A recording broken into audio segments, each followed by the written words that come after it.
Get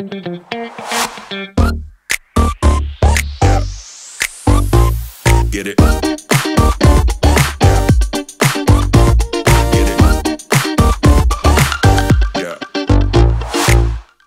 Je m'appelle Tom Bierden, j'ai 29 ans. Ça fait 3 ans que je travaille aux archives de la ville de Luxembourg. Après le bac, je suis parti à Bruxelles pour faire des études en histoire. Et pendant le master, je me suis spécialisé en archivistique et j'ai pu trouver un emploi aux archives de la ville de Luxembourg en tant qu'archiviste.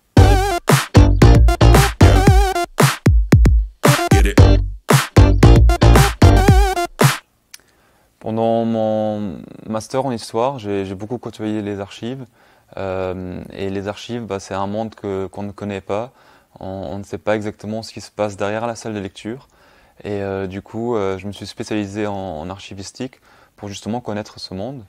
Et donc, c'est un monde qui m'a bien plu. Et du coup, j'ai essayé de trouver un job dans ce milieu. Les avantages sont que chaque soir, quand on rentre, on a appris quelque chose de nouveau, parce que c'est un travail qui donne beaucoup d'informations le long de la journée.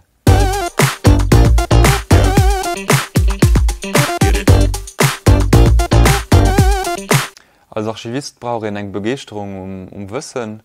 Lehrt den Alltag etwas Neues bei und muss noch ein bisschen Vorwärts haben, für bis zum Schluss von einem Dossier alles genau zu lesen und noch alles zu verstehen. Brauche ich eine Disziplin, eine gewisse Disziplin, für eben noch können exakt zu schaffen. Brauche ich noch eine Motivation, weil nicht alle Dokumente als immer das Spannendste. Muss in dem Moment motiviert sein, für das dann noch richtig gut fertig zu machen.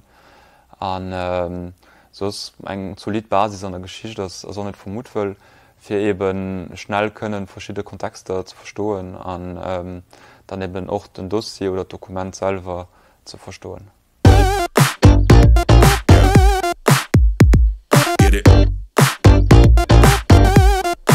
An einem Archiv für den Job auch Decisionen zu holen, war den Waschgehalt, aber den Halt. Und du hast von den großen Defien für immer auf einer richtigen Linie zu bleiben. So muss ich schon neu abhandeln, für dass ich alle Dossier nämlich kann bewerten und dass ich nicht so Sachen Waschgehalt, die nur sich vielleicht einfach für Drohnen hat, Welten halen. Das heißt, geht darum, für sich am Kopf eine gewisse Richtlinie zu halten und die dann noch einmal zu bewähren und der dann zu gehen.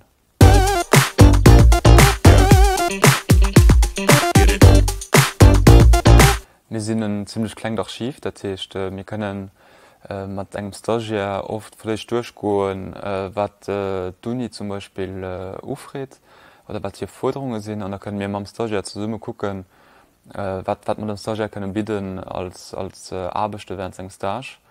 Und da können wir eben auch ein bisschen durch Zeit gehen, weil wir ja Dokumente dann haben, die schon alt sind, Dokumente, die ziemlich kontemporan sind.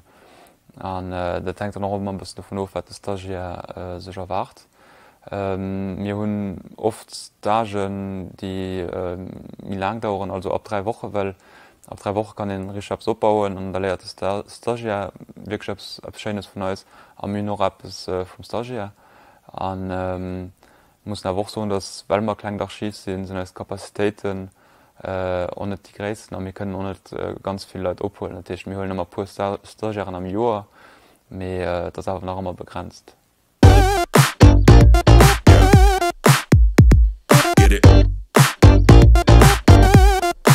En fait, j'ai la chance de travailler dans un centre d'archives d'une taille assez modeste, et du coup, on n'a pas de département, je peux vraiment toucher à tout. On a des documents qui datent du Moyen-Âge, on a des documents qui sont contemporains. Du coup, il y a une bonne variabilité.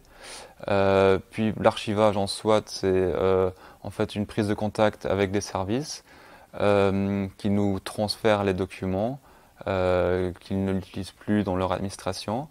Et puis ici aux archives, je ferai par la suite le tri des documents. On choisit ce qu'on va garder, ce qui va être conservé et ce qui va être détruit. Et puis je dois construire un classement avec les documents, avec les dossiers qu'on va garder. et par la suite il sera inventorisé et archivé, donc il sera consultable pour tous les chercheurs.